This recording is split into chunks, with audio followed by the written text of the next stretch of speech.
Saying goes, the actual saying is that comedy equals strategy plus time. That things get funnier later on down the road. But what we're discovering in this week's shows is that all these comedians, they all went dark. They all started doing dramas and dark shows. That's right. This week we are discussing Jack Ryan with our everyman Jim Halpert from The Office, John Krasinski, as the new action hero on Amazon. We're going to be talking about Ozark Season 2, which has Michael Bateman, a.k.a. Michael Bluth from Arrested Development. Jason Bateman. Mm-hmm. Jason Bateman. You've conflated Michael so much that he is a Michael to you. Michael. Michael. Jason Bateman, on Season 2 of Ozark.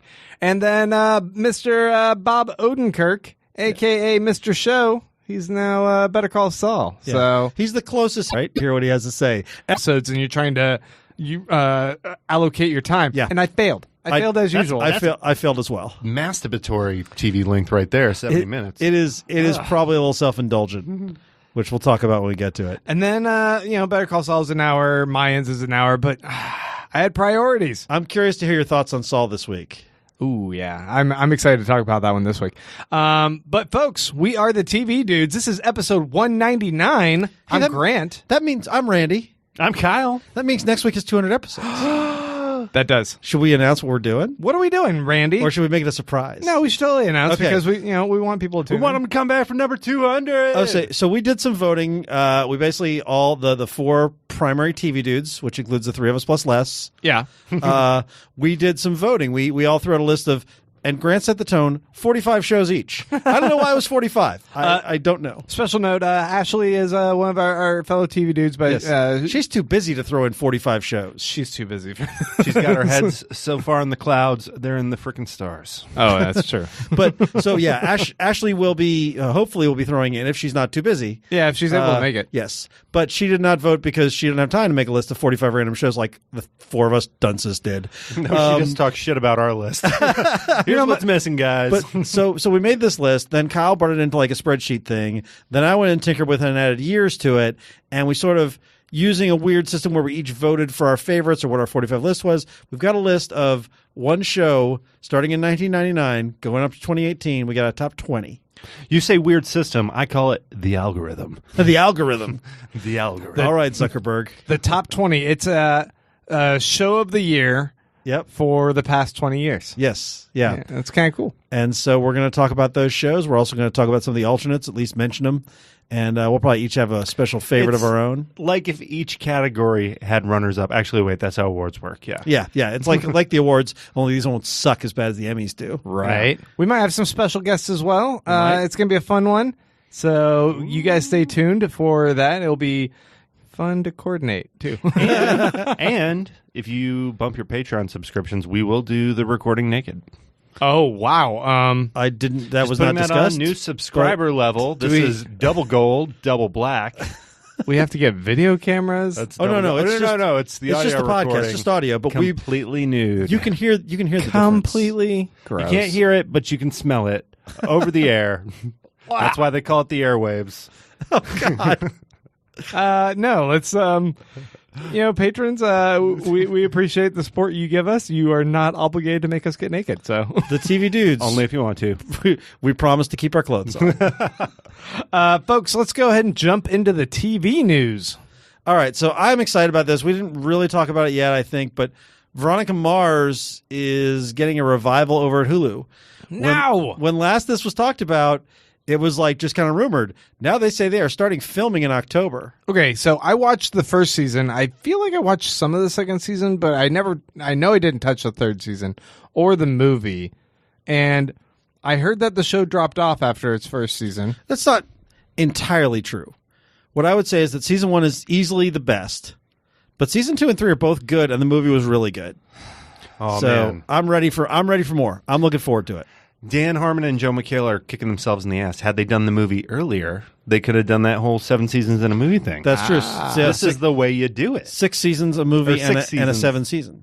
It's not as good of a hashtag. That's true, yeah. 6 seasons a movie, and then several years later a revival that is the 7th season. It's a longer hashtag. But you're right. It would have worked. I feel like, yeah. I mean, it could have got more characters involved. Maybe the hashtag should be 6 seasons, a movie, and a revival.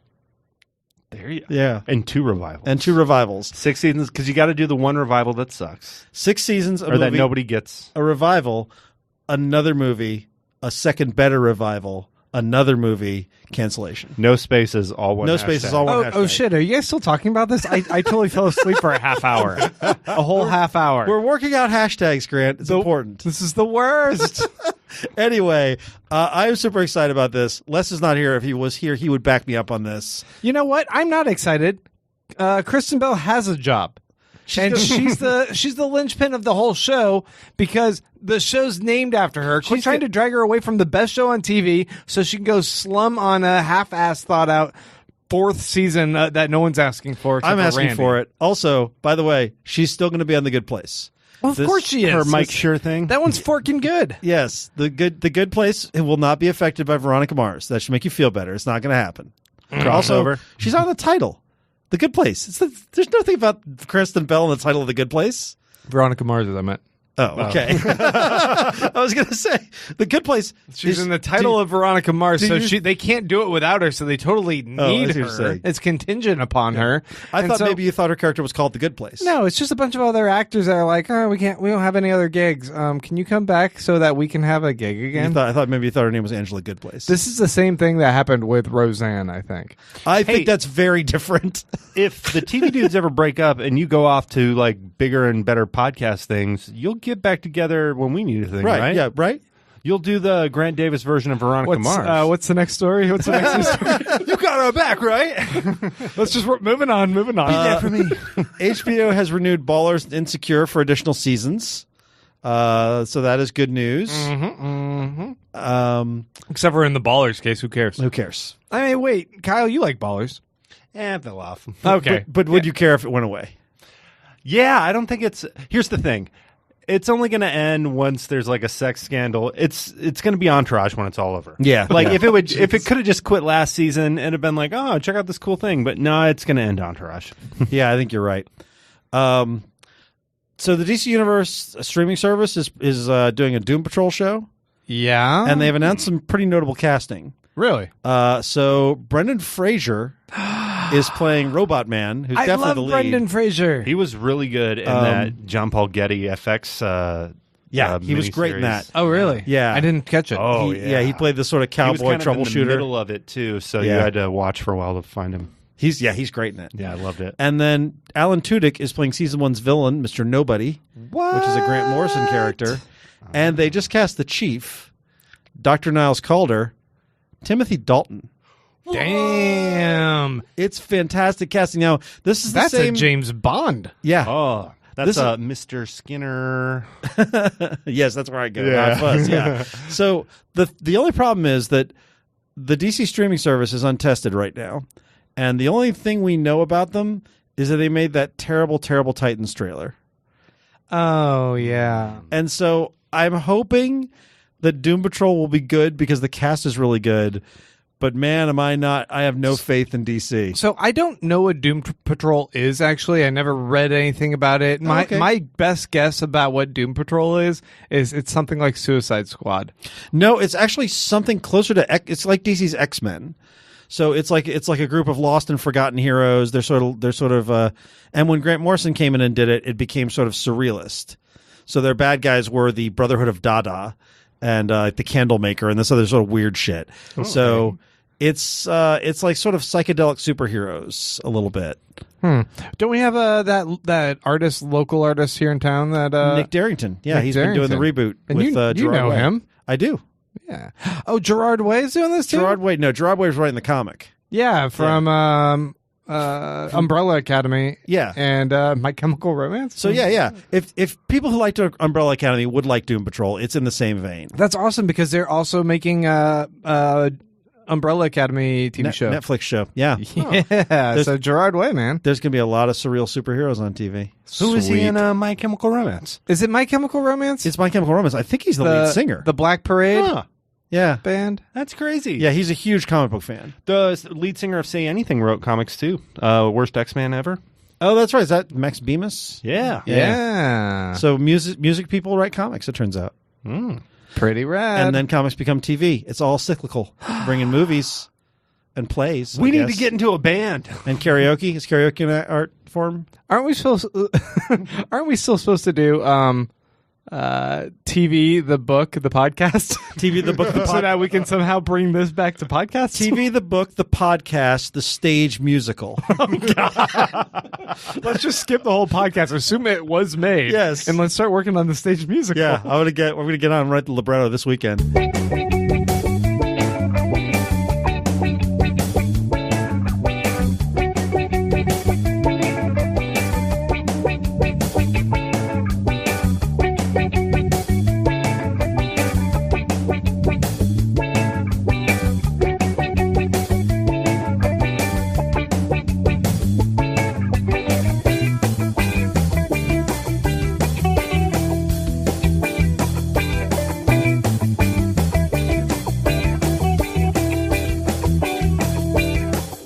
All right, folks, we are going to be talking about Jack Ryan, followed by Ozark, and then we're going to wrap things up with Better Call Saul. And once again, we are not talking about Mayans. Mayans. Oh, so first about Mayans. Stop. We are not talking about Mayans. Don't even act like you watched it. I've never seen You just wanted me to I've suffer. never seen a minute of Sons of Anarchy. But we are going to talk about Jack Ryan, and I'm excited to hear your thoughts on this because I haven't really talked to anyone about it since watching it. Uh-huh. But this is on Amazon. Yep. This is the John Krasinski led new TV adaptation of the Jack Ryan character, who's very famous for a string of Tom Clancy movies, including Hunt for the Red October, The Sum of All Fears, less popular one, Patriot Games, Patriot which Games, is fantastic. Clear and Present Danger. Yep. And there's been a ton of different actors that have actually portrayed Jack Ryan. Yeah. Alec Baldwin, Harrison Ford, those are the good ones. Chris Pine, Ben Affleck, I believe. Yep. Yeah, and then now we get John Krasinski, and But Tom Clancy, by the way, also tons of books. The Jack Ryan. I mean, Jack Ryan becomes president, and Jack Ryan. I mean, there's a crazy. huge book series, and he has a whole video game series. Like there's all kinds of covert ops games, like the Call of Duty. That's where has I hear the Tom Clancy name. Yeah. He's always on video games. Shadow Company and all this stuff. He's got a ton of that. Tom Clancy is a brand. he's one of the authors that got big enough that he has people ghostwrite most of his books for him. He goes and does a review of them, and as long as they sound in the tone of his voice, and he might even have some oversight into the story plot, but it might just be other people trying to get their foot in the door as being writers. Yeah. They do this ghostwriting for him. Well, that's notable because on this, Tom Clancy has a writing credit for all 8 episodes, but that's characters. He didn't do anything on the show. All I think he did was yeah, okay, that sounds like me. Give me the check. Yeah. Bob Kane. Bob Kane. He Bob Kaned it. Yeah. The show starts off. It's an 8-episode series, which I think caught both of us by surprise. We didn't realize it was going to wrap 10, up. yeah. But it starts off in the beginning of Jack Ryan's career in the CIA, where he's been working for 3 years in accounting and analytics. He's an analyst. He tracks down financial crime. He keeps an eye on bank accounts. He's trying to sort of track terrorists moving money that way. But it does start before that in 1983 in Beirut. Right. Which I thought was really interesting because my worry about Jack Ryan, and I think my log line for it would be, this is a sort of a smarter, more updated 24. Yes. But it is, it does have that 24, which means, and also Tom Clancy wrote this sort of pro-military little right-wing thing, and I definitely saw some think pieces. I didn't read them because they're fucking think pieces, but there was a lot of people talking about how sort of Jack Ryan was maybe kind of a right-wing propaganda, that kind of thing, and that was definitely a worry I had. This one does a fantastic job of straddling the line, I think, for both sides. I agree. I thought they did a good job of showing opening in Beirut in 1983, where they show a bombing that basically hits civilian targets and basically creates our villains. I thought did a good job, and also our villains, as you would call them, are nuanced characters.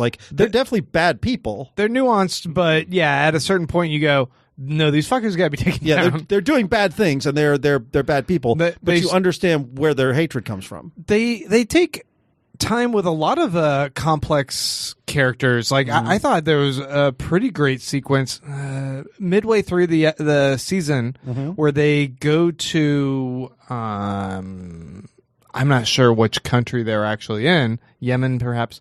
But they have the guy who's the sex trafficker who's driving him around. I think it was Syria. Syria? Yeah. He's driving them around, and they have to talk about the difficult decisions of compromising in order to achieve a larger end goal, and how Jack Ryan is such a firm believer in, I don't ever want to compromise on my ideals, and Wendell Pierce, who's playing his boss. Wendell Pierce plays in the Jim Greer. He's Jim Greer. He's Admiral Greer, but not here. They've changed him. He's fantastic. Oh, he's so good. Yeah. But he's like, that's great that you have ideals, but it's not practical if you want to get shit done. Well, and I used to be like you. And it's the thing with field work is that Jack is supposed to be a guy who doesn't really want to do field work. He's qualified for it because he was an expert. He's a Marine, and like he can do the run and gun stuff with the best of them. But he has PTSD. I like that they address he has that, but it's not something they feel they have to linger on. I think right. I think we as an audience can get the shorthand of it, and that can be something that we think about in the plot in the background. But it doesn't have to be something that's a running theme. It's true, and I will say of the many minor complaints I have in the show that I really liked, I feel like if I were a guy who had a traumatic helicopter crash, I wouldn't have a ceiling fan over my bed. I'm just saying, probably have the ceiling fan taken out. It's hot, man. I'm sure it's hot. There's air conditioning. I like airflow. I'm just saying. Get a Dyson in the corner. Maybe get a Dyson. Yeah. Anyway, there are a few on the nose things like that. There's a lot of sort of coincidence. Like, I really like what they did with Jack and his future wife, Dr. Kathy Mueller, played here by Abby Cornish. So she's really good. Right. But there's definitely a lot of coincidence going on. Like she happens to be working on Ebola. Okay, fine, that makes sense to me, and that's a good way to get the exposition. And you spot it coming a mile away. It's a good way for the characters to integrate with the plot, which they want to keep it relatively tight to Jack Ryan. Yeah, and I thought that was a fine way to do it. Yeah. I don't mind the coincidence when you are kind of really wanting to have characters have more screen time that feels organic rather than her having to just be like some sort of nag in his relationship, like a lot of these shows do. Yeah, I did like them integrating that part, but she was proactive, she was smart, and showed that in her field she's an expert. Having her be the one, having it be at her hospital and her there, and that was a little bit of a push. Just shrug. There were a couple minor things like the fact that he almost gets run down by some guy in the beginning, and it's his new boss Jim Greer. I was like, I didn't need that. I mean, there's a few things in there that I'm like, okay, guys, there's too much coincidence here. You need to stop it. Really? I mean, I feel like I watched this and I was like, this is a show my dad or dads out there would just love. Oh, I agree. It's just this machismo, like love your nation and fuck yeah, America kind of thing going on, and then it goes a little Cinemax with kind of unnecessary nudity here and there that just like when she has sex with him on the couch and it's just enough of a lingering shot on her naked before it like cuts away. I'm like, that was such an unnecessary moment. There's no story there. I understand why we need to see the drone pilot suffering his PTSD and all that stuff, but there was no reason for it to be a weird sex thing.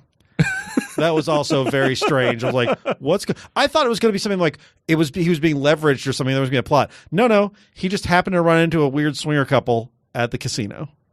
Wait, what part are you talking about? I'm talking about the drone pilot. Oh, yeah. That was a weird diversion. And that part really also lingered. That whole story sort of disappeared, actually, because he goes to Yemen to sort of make his peace. Or no, he goes to Syria to make his peace. And I'm like, it was interesting, but it never tied back into the main story other than when he bombed the one dude. It did feel like a one-off story they wanted to integrate because they wanted to address the issue of how we are a bit disconnected from the ground battle we're fighting and how people's lives are casually lost, and we as a government are complicit in this and shrug our shoulders. Yeah. And we, the citizens, are complicit because, these are elected officials. Yeah. I like that. I like this, when he shows the dollars on the wall and sort of this weird, this weird ritual they have of passing a dollar when they kill a target. I liked seeing the sort of the PTSD that he had. But that guy was so mentally unfit that should have been spotted a mile away, and he would not be doing such a sensitive job. And also I felt like the story just kind of sputtered out. It didn't pay off in any way. That part where he happens to bomb the guy that was threatening the terrorist's wife. Yeah. A little much. See, coincidence. That one was a bit much for me. I was like, all right. But also, I thought the story of the wife and the kids was really good and dealt. They really get into everything here. It's not just 24 was so notorious for doing, mustache twirling terrorists kind of thing. Surface level, I'm a bad guy, Yeah. but let's not go into the depths of But why. this gets into the refugee crisis in Syria. This gets into drone warfare. This gets Sex into PTSD, trafficking. sex trafficking, and I think they did a great job. I also love when they go to Paris. France is sort of notoriously anti-Muslim, and I like they reference that, and they also show that was part of the development of the radicalization of the villain. Right. Was that if he had not been sort of harassed by cops, he might not have gone that way. And I liked. Well, it was a multi-level Sure. thing. It yeah, was but it was another factor. cops, it was the upper class industry. Yeah.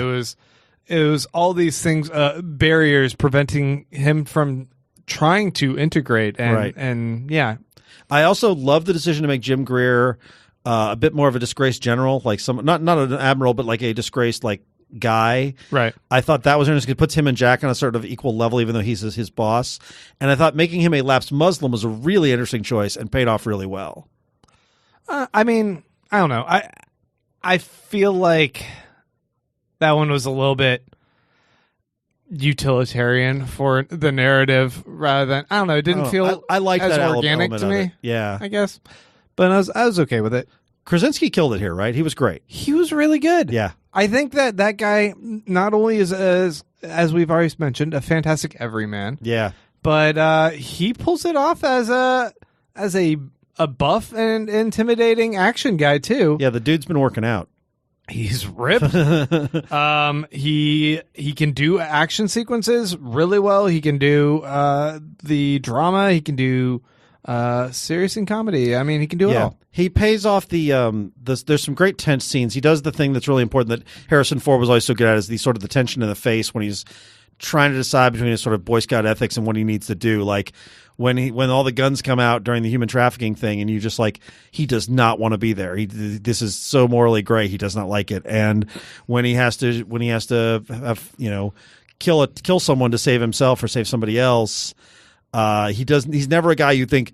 It's not like Jack Bauer is a guy you feel like he would just go into mode and kill terrorists. Like right. He would just start pulling triggers. Jack Ryan feels it when he kills somebody. He's not impulsive. He's smart about it. He's restrained. Yeah.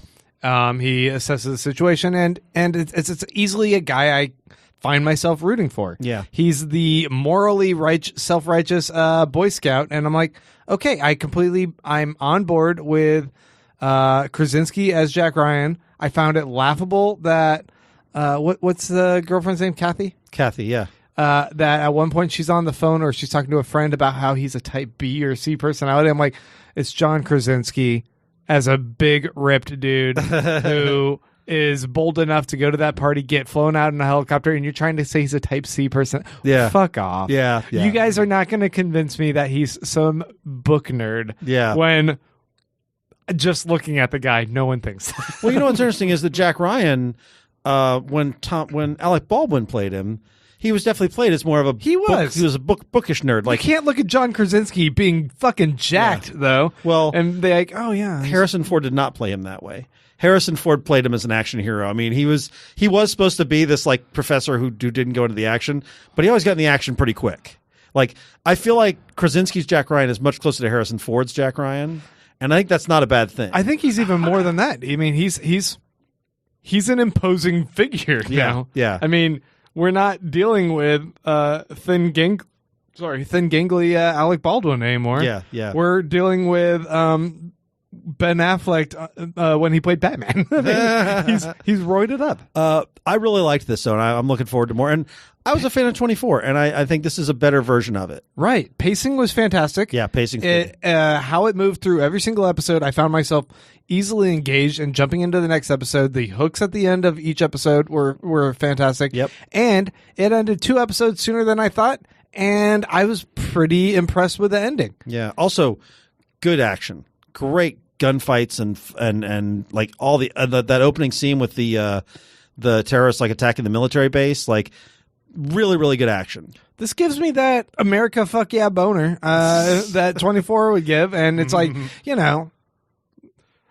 I can realize the pitfalls, the problems with our history, being more woke about some issues, right? Yeah. But sometimes a good action flick is a good action flick, See, and I was on board with how they were able to balance both the America fuck yeah with the also calling us out on our bullshit and being a little bit accountable. I So I thought thought they did a great job. They did a good job on some of the policies. Yeah. What I would say is also it reminded me a little bit of what I liked about Looming Tower. Sort of the backstabbing within the agencies and how the sort of political expediency sometimes gets in the way of things getting done. I thought this blended that kind of thing really well. That was one of the things that 24 fell down on. Their CTU was always laughable and ridiculous. This I felt like, okay, this feels like someone who actually knows how intelligence might actually work. Right. So glowing review from both of us. Definitely worth a watch. Kyle, what did you think about the show? I think I might keep my opinions to myself on this one. All right. Yeah. Keep things close to your It was vest. kind of personal what me and Jack Ryan went through this last week here. yeah. So. Well, it's on Amazon if you want to watch. I'm actually there right now. Let's jump over to talking about Ozark on Netflix because season 2 is out. Yep. And, I want to address something that I saw a mutual friend of ours post on the Facebook. I think I know what this is. A friend of ours posted that Ozark is better than Better Call Saul. That person is crazy. You did see this? I know exactly. Yes. All right. Yes. What? Yeah. No. Here's what I'll say. This show is great. I am really into it. I think it's okay. I think that the show is taking what The Shield did fantastically, and that they paint themselves into a corner, and then they paint themselves into another corner, and doing that on crack. Yeah. Yeah. It is building tension upon tension, so unrelenting, and then having the protagonists act like they're just like, this is just a lot of stress. I'm like, no, this is so much stress you guys should fucking die. That is so much that no one would live through it, and you guys are just trying to chill and take it step at a time. Carl, did you watch season 1 of this? I did watch season 1. Okay, so Very accurate description Grant just gave. So this season we're getting into it. There's been some pretty notable things happen in the first season. They're definitely picking up on that, like the people who've been murdered and the people they've made alliances with and that kind of thing. But the big central spine of it seems to be they decided they're going to make a casino to launder money through. And that brings them into sort of the political realm, which I thought was an interesting twist. Huh. Right. I decided, I've only got 6 episodes in. I did not manage to finish all this, that Marty Byrde might be a terrible, terrible person. And I think they'd all be better off shooting him and stuffing him in a hole. I mean, I guess I think that how they kind of pace it out with the fact that they're letting Laura Linney is fantastic. Laura Linney is great. Yeah. She just as a human being is great. Her character, Wendy Byrde, is smarter than Marty Byrde in most regards. She's more cunning and diabolical. He is the numbers man. Yeah. And he does that better than anyone. But he does not know how to deal with people. He doesn't know how to deal with people, and in a way, he comes across as a little bit of a sociopath in those ways. Yeah, like he doesn't know. He feels so like emotionally distant from everyone, Yeah, and like I tragedies that seem to happen around him. Yeah. And I think that the way Jason Bateman plays that is consistent. Yeah. He just is focused on problem solving and taking on one problem at a time, and then even trying to multitask among them. But I don't know fully. I'm not sure if I'm rooting for the family so much as I'm fascinated by how they problem solve. Yeah, well, everybody's in trouble. Like Ruth, who I think is a fantastic character, this sort of young girl who grew up in a family of criminals and is just kind of trying to survive. Like, she wants to be a better person, but she can't afford to be a better person. Right. And I find that really fascinating. Like, I love that character. And like how she the fact that she's having to deal with it on both sides. I mean, I immediately want her dad to die. I think her dad's the worst. You're just a villain who's going to cause more trouble and more anxiety in this situation. Yep. I think that the Snells, they have been enriched this season from the cartoony characters they were in the first. They were an obstacle in the first season, and this season they're characters. Like Darlene was just like cuckoo without any sort of either redeeming qualities or value add for me in the last season. And now I'm like, okay, I'm on board with like how you guys are dangerous, but when you're in someone's corner, you kind of assist the Bird family in their endeavor, and you guys are unflinching, unwavering, and are lucrative potentially. Yeah. And so I like how that couple plays against them. I agree. I actually think that they really mirror and contrast. Got I guess. better this season. What's the old dude? Buddy. Harris Yulin. Yeah. Playing Buddy. I love him this season. I kept thinking like, man, they need to give that actor more work in this show, and then they did. And they did. They gave him a lot more to do, Yeah. and I'm like, okay, I'm completely on board with. And then a lot less. but that's okay. I mean, I feel like a lot of shows take a character, put them in that situation where they're like, I'm close to death, and then they just realize how good they are and want to keep them in a show. Yeah. And when a show does pull the trigger and says, okay, we're gonna drop you when we need you to, then I appreciate that. Also, the guy playing the scummy FBI agent, Roy Petty, man, Jason Harner. You want to talk about? I mean, we should be rooting for him because he's in the right. He just wants to bring down this money laundering piece but of he's shit. fucked up. But he's such an asshole and so vindictive. His name is Roy Petty, and he's fucking petty. Do you find that like you're like, who do I root for in this show? Oh no, I root for Ruth. I just want her to survive. Just Ruth? Just Ruth. And, okay, I like Wendy Bird. She's a viper, but I like her, and I kind of want her to get to do well because I think ultimately she is what Walt wanted to be in Breaking Bad. Like, she will do literally anything for her kids, but she actually is doing it for her kids. I like Charlotte and Jonah to some extent. I like how Jonah's going to grow up to be a sociopath, by the way. I mean, his dad's Marty, so he's already got it in him, and look what he's doing as a kid. I mean, I think that he's just he's smart, and they've shown that he's pretty resourceful. Yeah, but he's being raised around criminals. That is not a good recipe.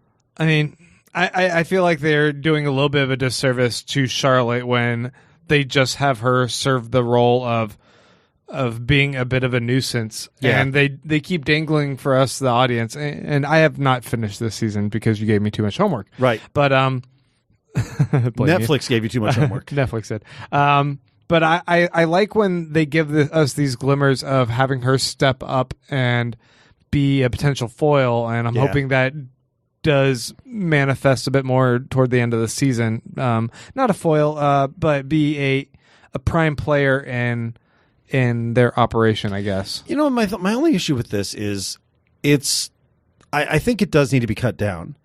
I think these episodes are too long. Yeah, dude. And I think the story, like, I'm interested in it, but I'm not sure I have that much time to devote to all of this. Each episode's like 70, 75 minutes. It's too long. And you could definitely cut it. They're definitely going that Breaking Bad, Better Call Saul route where it is like, you know, they give stuff room to breathe. It's really beautifully shot. Like, do they give you that time to breathe? I don't find that at all. They give the scenes time to breathe, is what I'm saying.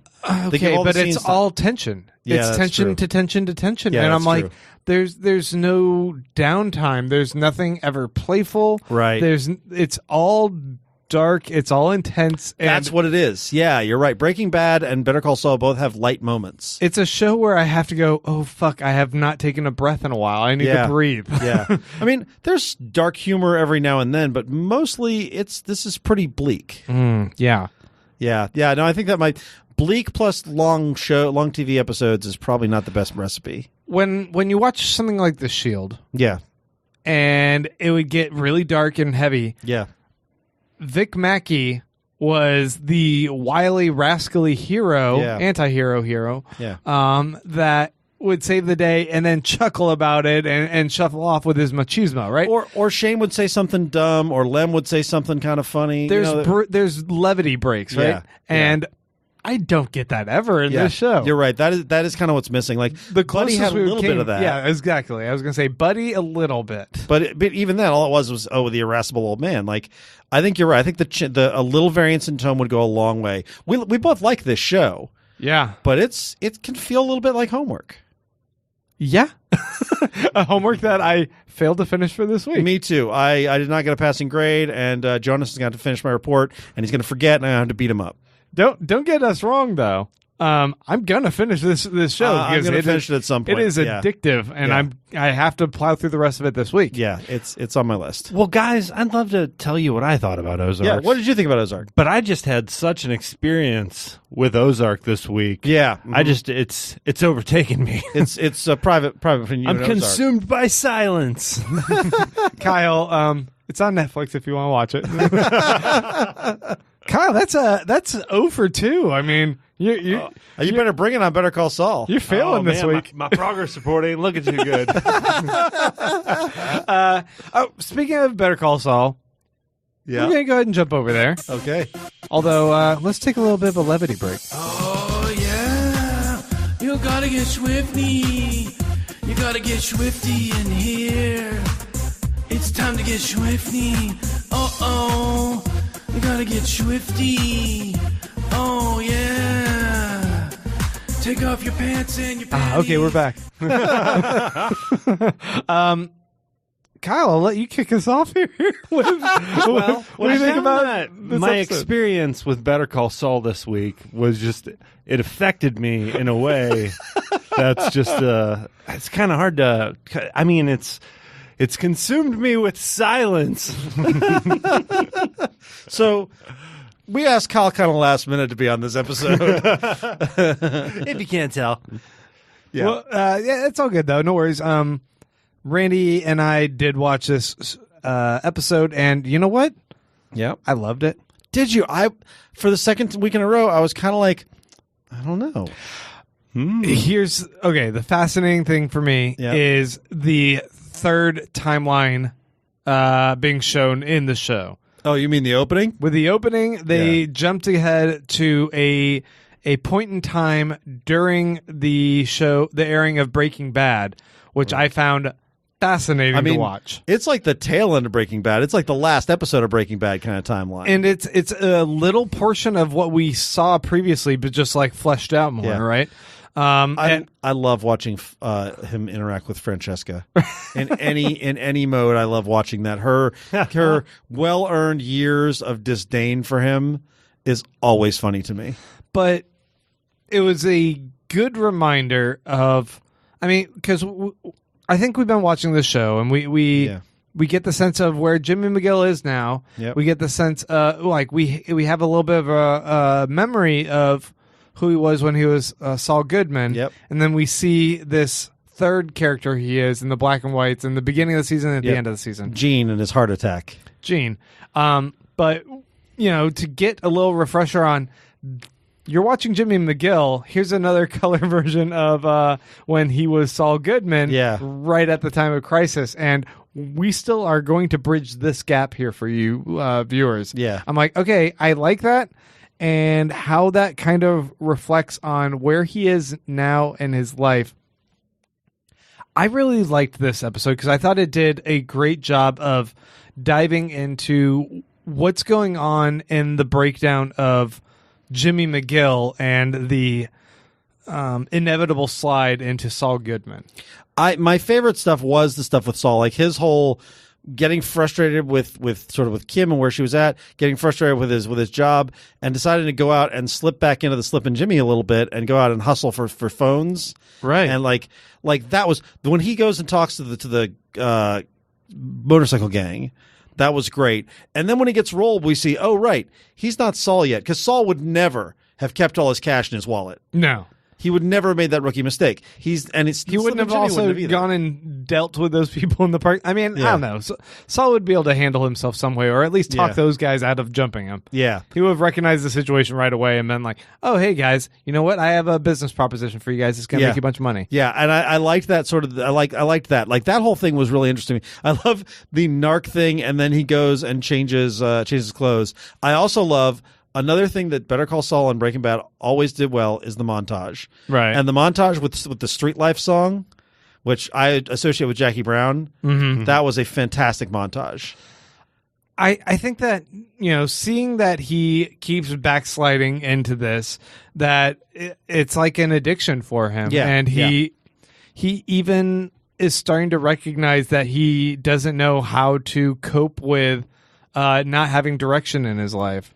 Yeah. I thought that the interaction between him and Kim, where he doesn't actually say what fully happened, that the reason that he got jumped, but he does confide in her enough to say that he recognizes that he might actually need to go see a therapist. Right. I thought that was a significant sign of growth for him, and a great tell to us, the audience, that like he personally is actually struggling with what his place is in life. And when we see this interaction again with him and Harry in the bathroom, and Harry's having a breakdown, and he doesn't like Howard, rather, yeah. When he sees Howard is having the breakdown in the bathroom, and Howard says that he's had a therapist, and that therapist is great, and it's not helping him. Yeah, right. Like, Jimmy doesn't like people that are charlatans, that or people that are weak, and I love how that plays into his character completely. And when he takes a look at Howard and just tears up the card for the therapist, he decides, I'm not falling into that trap. It's not something that's going to work for me. If it's not working for that guy, it's all a sham. Yeah. I liked everything with Jimmy this week. Where I wasn't as sold is Mike Ehrmantraut's story. Oh, you know? I thought it was interesting, but I don't need to see the origin of the super lab. I don't know. I mean, like you said in the Jack Ryan thing, I love how they do a montage here. Yeah. Or did you say that here? I said that here. Yeah. I like how they do the montage, and I like how they also parallel scenes very well. Yeah. Because I think getting the mystery of what's going on with this one guy who arrives from the airport, and they're driving him to the lab, then you get that paralleled with the other scene, and it doesn't take as long to do it, but we still get a feel for the sense of like that long journey. It made him sick. Right. And then I think that, I wasn't sure what was going on with the conversation that Mike had on the phone with Gus. Right. And then seeing how that also paralleled with the German architect or planner or whatever he is. And that this guy knew what the fuck he was talking about, and the other guy was kind of a hustler. Yeah. I appreciate how that reflected on it. And it's like, oh, that other guy, what Gus must have been saying to him on the phone is, that's bullshit. This guy is throwing numbers at you, but he's not even thought about this issue, and this issue. And the other guy was completely thoughtful about it. This is going to cost you a fuckload of money, and here's how we're going to make that happen. I just like when they kind of go into the odd little nitty-gritty details of like, if you were going to have to make an underground bunker, you would need a consultant, and it was a neat way to address that. Yeah, I guess it was a question. It was an answer to a question I wasn't asking. There was no part of me that was super interested. It's all well acted as always. I mean, but this was one where like I didn't care. I agree that no one was asking. What I'm always impressed with is how Gilligan and crew address those questions that almost seem mundane until they can kind of sex them up in their own style. And to me, that was a sexed up version of having someone come in and be like, okay, you want an underground bunker? Here's how you build that. Right. So let me ask you, what do you think is going on with Kim? Because she is throwing her career away in the same way Jimmy is. Like, I understand that she wants to help this woman with her like whatever minor crime she has, but to throw away her one big client over that is a crazy decision. I mean, at first I thought that she was so overwhelmed by their degree of trust in her that she's trying to just blatantly commit some sort of self-sabotage because she has such doubt in herself that she doesn't feel worthy of having such a dream client. And maybe that's in a way a reflection of why she is gravitating toward maybe so Jimmy. Yep. Because he is a bit destructive, and even though he needs her, it's not. I mean, I guess she doesn't feel she's deserving of someone who's fully grounded. Right. I don't know. Okay. Yeah. What do you think? I'm not sure. I had the same thought. I think she's feeling kind of guilty after what happened with. Not that Howard was her mentor, but that Chuck was sort of someone that I think she looked up to. And so I think she's seeing that spinning out, and she's sort of like, doesn't just want to be the business lawyer that Chuck and Howard are. She wants to do the kind of stuff that Jimmy was doing, which is like helping the people downtrodden. And I think it's interesting to see her like decide to spend what little free time she has on working these cases. Like, she's not spending time with Jimmy. He puts on Dr. Zhivago, and she goes to do work. Right. And that's not just because she's doing her work for a corporate firm. That's because she's putting in all her extra work on these criminal cases. Well, it seems like she doesn't want to focus on that job, though. Yeah. It's not like before. She was very like that was her sole focus. Like, Yeah. she was solely interested in it, and then once she walked in there with her paralegal, her assistant, Yeah. and she saw that they were expanding so huge, something in her kind of shifted. Like, Yeah. she saw that this is such a huge cash cow for her, potentially, Yeah. because she's going to have work forever, and she can continue to grow based on what they're giving her. Yeah. She, instead of embracing that, seemed to be so overwhelmed by it that she just offloaded a lot of it to her paralegal, who Yeah. normally she was, or right before that meeting, she was showing like she doesn't want to trust. Yeah. So I don't know if like it's too much for her, that she's just kind of like, fuck it, that's not the person I wanted to be. Right. I think it's a little of that self-destructive streak that Jimmy has. I think she's got a little bit of that too. Yeah. Either way, I love this episode. I liked it, but I definitely I think all the Super Lab stuff, I was still feeling a little bit like, is Better Call Saul reaching a point where they're doing a story that I maybe don't need to see? Yeah, I like that there was no Michael Mondo this episode, Yeah. to give us a break, because I'm excited about what we'll see next week. Right. All right, let's take a break, and we'll come back with some listener questions.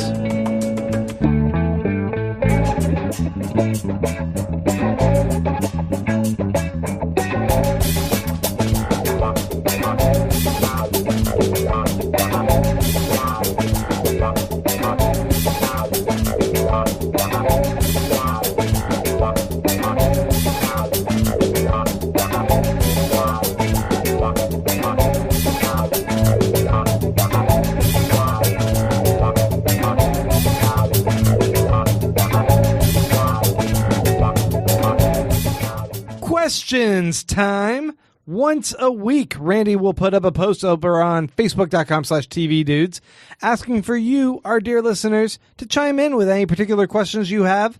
And if they're TV related, all the better. And we will try our best to answer them here on the show.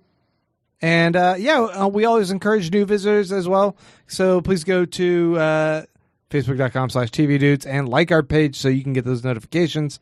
First question comes to us from Manuel Prez, who says, any thoughts on Adventure Time now that it has ended? I should probably watch Adventure Time. Okay, so there's a thought. Kyle, It's one of those, I catch it here and there, but I'm not like a purist. Yeah. A huge raving fan.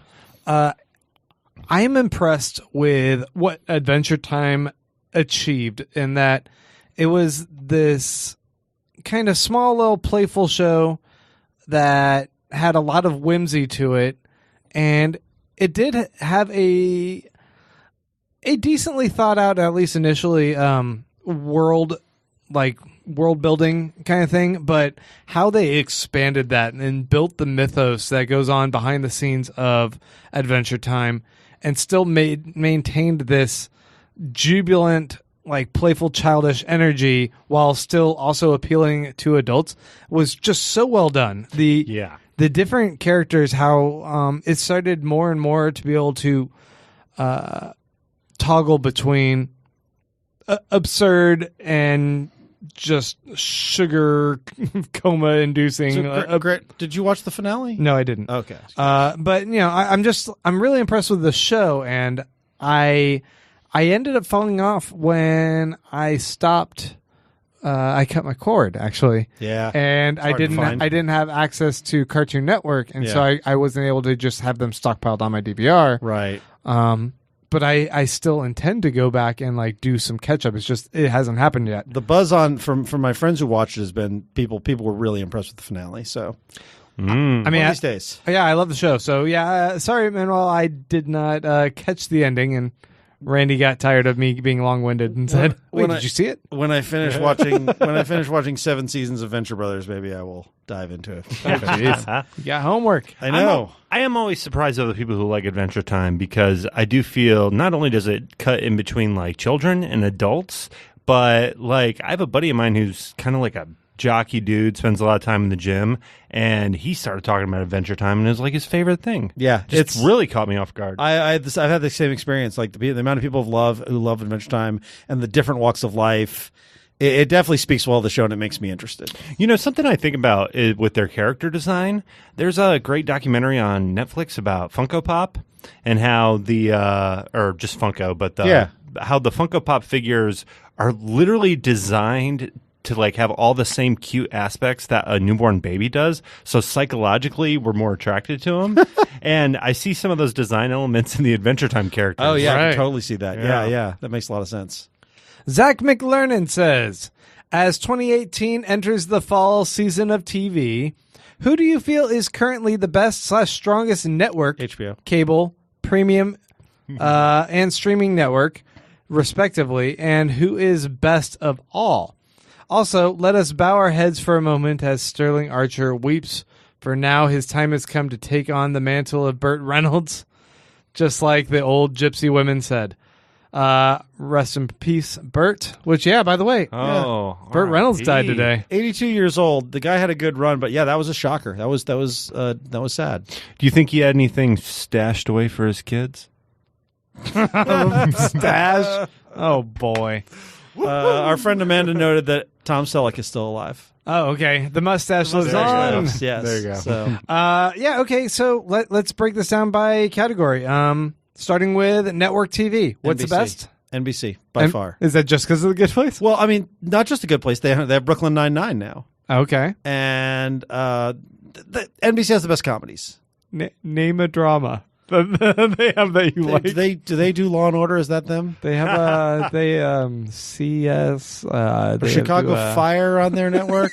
Is that is ER still around? The Resident? Yeah, is that on yeah. NBC? What about you, Kyle? Who would you say is the best network? Yeah, I'm probably leaning towards NBC, although I've got to give ABC some props. I've been watching a little bit of ABC lately. Yeah, comedies, dramas. Blackish. Been catching up on Blackish. Yeah, Also, still watching all those game shows we talked about. I got a joint household now. I've got to I'm finding a new TV all over the place. But yeah, ABC's got a little bit of good stuff. I mean, they have they have Family. Blackish, Modern Family, The Goldbergs, Fresh Off the Boat. They've got some decent comedy. I find there's, and I watched Blackish. I went in to give it a shot because I liked. I saw the Obama episode they did a while back and liked that. So I was like, oh, maybe this developed a little depth. And I watched it, and I hate the lead character. He's such a Dre. Anthony Anderson? I love Anthony Anderson. I think Dre is such a snob, and he's such a misogynist, and I just couldn't get into it. I was like, man, I was having issues. I was watching, and I'm like, man, this is still like 70s, 80s comedies, just with like some new tropes. That's a fair criticism, right? I'm thinking back to what I've watched. Like I love his wife, but like he is always, and if he was presented as the Archie Bunkie character, like he was the guy who was always wrong, but it's always his point of view, and I'm like, your point of view is kind of misogynist, old-fashioned, and kind of bullshit, man. Well, what's funny is my first episode was actually a redemption episode where they had split up. Spoiler alert. Oh, okay. Okay. And he was kind of seeing that, like, being a bachelor wasn't all it was cracked up to be. Good, because, I mean, he's not worthy of her. His wife is awesome, and he's not worthy of her. Yeah. Was she on some classic TV show? Yeah, she was on Girlfriends, I believe. So familiar. I don't feel like I watched Girlfriends, though.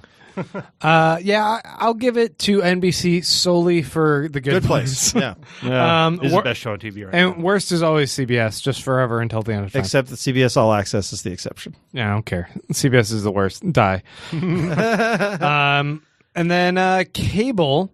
So I guess not premium. Just this cable. is not premium. FX. You give it to FX, not AMC. Well, I not love AMC, FXX. but all they've got is Better Call Saul. I'm including FX and FXX together. You know, I feel really bad. I want to get back on that Lodge 49. I was kind of digging that show. Yeah. Yeah. FX has also. Wait, AMC's got Fargo. No, that's FX. Oh, never mind. Yeah. FX. FX does Fargo, Legion, Always Sunny, You're the Worst. There's a lot of stuff on FX I really like. Yeah, I give it to the FX. What's the worst one you'd say on cable? TNT or TBS? Oh man, I think it's Or probably USA. It's probably TNT. It used to be USA. I would always say USA, Although, but yeah, now I'm like, USA I can't. USA had Mr. Robot at least. I mean, TNT has a bunch of unfunny comedies. TBS at least has Samantha Bee. Samantha Bee. Yeah. Right. Yeah, sorry, TNT. TNT. Blah. Falling skies. Wait, the Weather Channel. They're doing scripted programming. Oh God. It's now the Weather Channel. Yeah. Oh shit. Let's go with Lifetime. They're the worst. All right, and then premium HBO. HBO. Everyone else should be embarrassed. Showtime's doing its best, but everybody else should be embarrassed. HBO kicks all their Showtime will asses. always be the Burger King to HBO's McDonald's. So true. If you were to say you can have HBO for $15 a month, or you can have Showtime Stars and Cinemax for $5 a month, I would get HBO. That no truer words have ever been spoken before. Kyle Voltu says, so with the new season of TV about to start, how much is God Friended Me going to make you roll your eyes? Not at all, because I'm not watching God Friended Me. What is this? We have to check it out for our discussion of upfronts, dude. What? Not upfronts. I mean, for like our just kind of review of network shows going on. You know what? I'm going to show you again that list of shows to watch, and you're going to take God Friended Me off too. What is on this list? I'm so scared. There's like 30 shows. We're doing a 200th episode. I need you to and it's- email me tonight with my homework for next I week. will email you. Oh, wait, because- it's you got 200th 200 episode. shows to watch. yeah. 200. Yeah, that's what's killing us. We're slipping an extra week in there, so like 2 weeks when the shows got compressed and the fall season starting. It's so many shows. Give me my homework for 2 weeks from now. I will give you your and homework. 3 weeks from now. I will guess. I will put. You have the homework. I emailed it to everybody. Okay, fair. I just need to read my emails.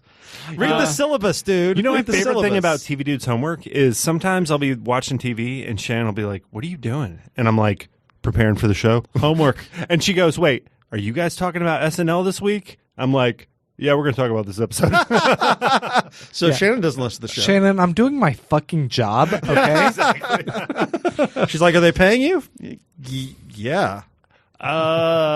we went out to eat once. I'm paid with. I'm moved to silence by how much they pay me. Consumed by it. Jonathan Aptemichael says, hi, dudes. My rides on the London Underground last month were bombarded by Jack Ryan ads with CIA logic test questions. However, they were more engaging than the generic title and character ads I saw in New York. What have been the most memorable marketing campaigns for recent TV series, regardless of the series' quality? Man, I feel like there are some, but I can't come up with a marketing. I mean, American Horror Story had great marketing, like all those weird imagery and all that they had. It was creepy and uncomfortable. Like that was all. It was all mood. Like it didn't tell you anything about the show, but it was all mood.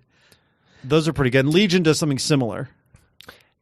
Gosh, I really want to do a non-TV marketing thing. Go tell us. I just heard. Did you hear about Pharrell and this liquor company? What they're doing?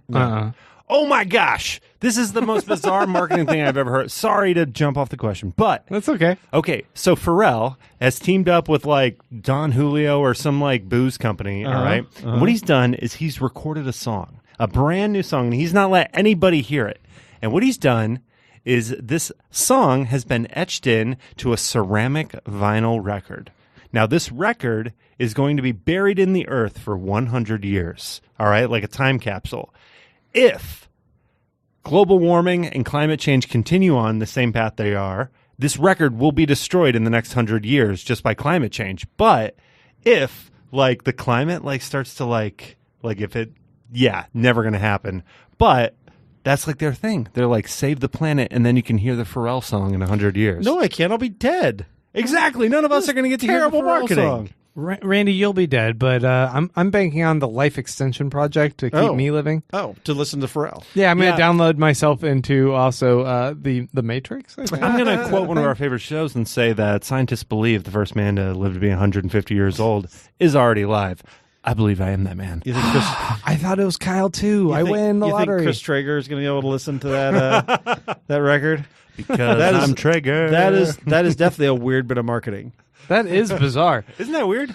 Yeah, More people should bury stuff to promote TV shows. I'm trying to think of like other shows. Well, here in South by, here in Austin, we have South by Southwest, and I remember like American Gods had this giant white buffalo set up down the street, which was kind of neat. I went to a party for Search Party, the show that's on TBS with Aaliyah Shawkat, and it was this hipster flea market. They turned this bar into this like hipster flea market where you could like buy this overpriced pretentious shit, and I was like, this is actually kind of good. Like, this is a good feel for what that show is. God, I hated that show.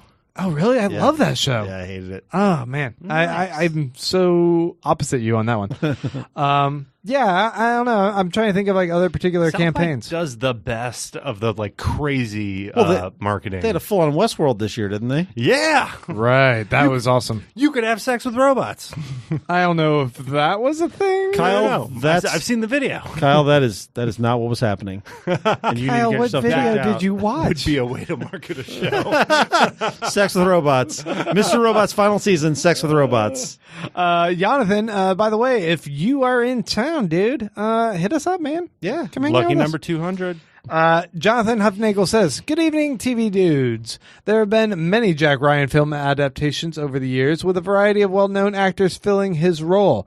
What are each of your personal rankings from best to worst? And are there any that you have not seen? Most of them. I still have fond memories for The Hunt for the Red October, even with the confusing charm of a Russian captain speaking English with a Scottish accent.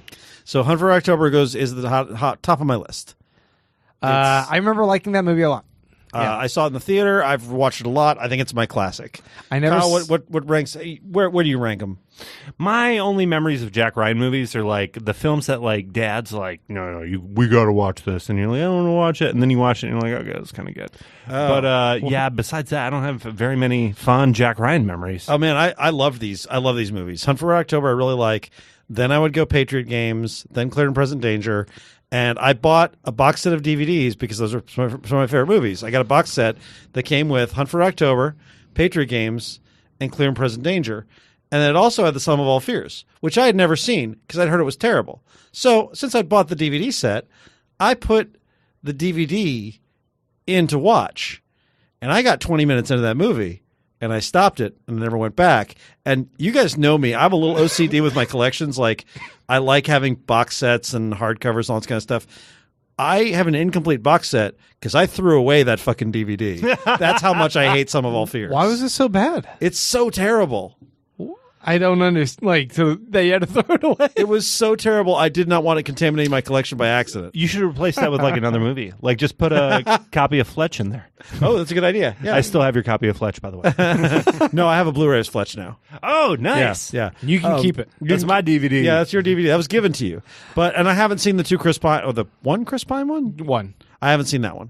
Yeah. Wait, did somebody say Ben Affleck earlier? Ben Affleck was in some. Ben Affleck is in some All Fears, and Morgan Freeman plays the James Earl Jones role. And in both cases, that is a step down. Huh. Dang. Yeah, I have nothing necessarily to add to that. I remember Hunt for the Red October being fun, and I haven't seen him forever. Y'all need Jesus and also Patriot Games. In Hey, your life. Jack Ryan, why don't you get yourself a last name, punk? That is his last name. His name is No, that's two first names. I'm sorry, Kyle Scott. Exactly. We could smell our own kind. Yeah, Grant Davis. Wait, never mind. There are people named Davis as That's his first true. name. Yeah.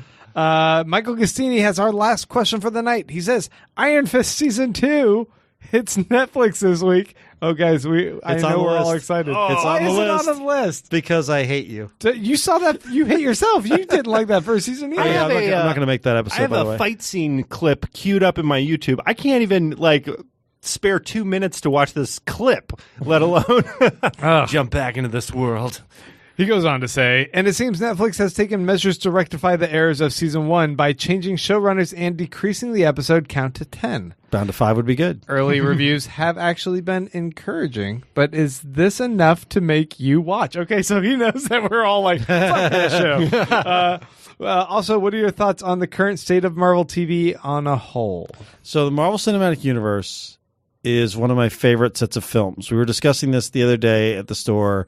Oh, and- were you? You talked about Marvel films? I know, it seems crazy, right? I talk about it 3 times a day. We were talking about whether or not it was because in the course of talking about Flick Chart, which is one of these movie ranking sites, whether if like that I would rather have like if I had to choose one set of movies and I had to choose between like a Tarantino box set or like all the Coen Brothers films and the Marvel Cinematic Universe, Give me a break. How's I would that take even the a Marvel choice? Cinematic Universe, Of course which you is would. crazy because the Coen and Tarantino's are amazing films. All you talk about is Marvel movies all the day, every day. Yes. Why would you ever choose anything else? I love the Marvel movies, and that is why it breaks my heart. The Marvel TV sucks. All of it sucks. It's all terrible. Well, no, not all of it. Well, no, Pretty bad. Randy hates Legion as well. Okay, Legion. Well, you don't like Legion? Legion doesn't count. No, I'm Legion just making him have Legion is X-Men. Legion doesn't What count. about Daredevil season 1? I'm just saying stand down, Randy. Daredevil season 1's okay. What? Yeah, You didn't it- like Kingpin? In retrospect, You didn't like Kingpin? no, I think I Jessica liked Jones season 1? I liked both those. Well, the problem is I liked both of them at the outset, but as Netflix has gone on and I've seen that that's all the tricks they have, I'm like, oh, so you were never going to build on what you're and a lot of what makes Daredevil season 1 and Jessica Jones season 1 work is the foundation for more. And if the foundation, it's a solid foundation, but they're building like an outhouse on top of it. I think it's best personified by Luke Cage, which we didn't even get through an entire season of good. Yeah. Like, we only got half a season Yeah. of awesome Luke Cage, then half a season of Iron Fist, pretty much. Yeah, I've been really disappointed in the Netflix shows, and I feel like the Marvel Cinematic Universe is a blueprint for what to do, and they didn't follow that blueprint. Agents of S.H.I.E.L.D. is a mess. Oh, yeah, we have to do an episode on that. No, God, I actually tried to go back and watch some of those. good. You want to talk about it on Patreon? Yeah, Actually turn it off and put it in Infinity War. we have a special patron request that we have to do that. That so. patron is the devil. He doesn't want to hear us talk about Infinity War again? So And what's that? Runaways is a mess. yeah, I wound up liking I liked Runaways, but liked a little again, bit of in Runaways. retrospect, I'm worried about what season 2 is going to look like. Cloak and Dagger got bored with. Like, there's not there. I'm overstating. They don't suck. They're not terrible. They're just so What? mediocre. Oh, Inhumans is terrible, though. Inhumans was terrible. Yes. Yeah. What would be good? Like, what do they got? You know, what's the Guardians of the Galaxy There's- that nobody's heard of There's yet? no reason that Daredevil and Luke Cage and Iron Fist shouldn't have been great on TV. Mm-hmm. They just were so embarrassed by the powers and the costumes and the tropes that they made it this boring, talky bullshit. They don't have an appropriate leader controlling one vision for television. Yeah, exactly. They have Jeff That's- Loeb. They and it's all over the place. That said, the Iron Fist trailer I did see today, and it has a lot of Colleen Wing, which I like, so I'll probably at least watch some of it. They should just rename it to Colleen Wing. Colleen Wing and Because Missy Knight. Iron Fist I'd can watch go that. Yeah. Fuck himself with a fist. Let me ask you a question, because I don't feel like I have my pulse very much on the Marvel TV universe, let alone the DC TV universe. But do you see these two television? Because obviously the films would never do this. But do you see the two television universes doing something like they did in the comics, where it's like a DC versus Marvel? No, they'll never do that. Never. The companies do not get along. It's never going to happen, which is too bad. Because there should be a Deadpool Harley Quinn tomorrow, and everyone would make so much money. That'd be pretty dope. Right. All right, guys. Let's end it there. I think this is a good place to stop. How much I hate because Marvel. I think that with a little bit more time, this comedic TV podcast will turn into a tragedy. Folks, we want to remind you that if you are a patron, go ahead and tune in, because we're going to be posting up a fun little Patreon episode for you guys. And for anyone else who's curious about that, patreon.com/tvdudes is where you can make your pledge and get access to premium exclusive content. Folks, I want to say thank you, Kyle, and thank you, Randy, for joining me. Well, thank you so much, Grant. Thank you, Grant. Thank you to the Electric Sweater Network. Electric sweater. Just because I forgot to mention in the beginning. And we'll be back next week. Until then, TV Dudes out.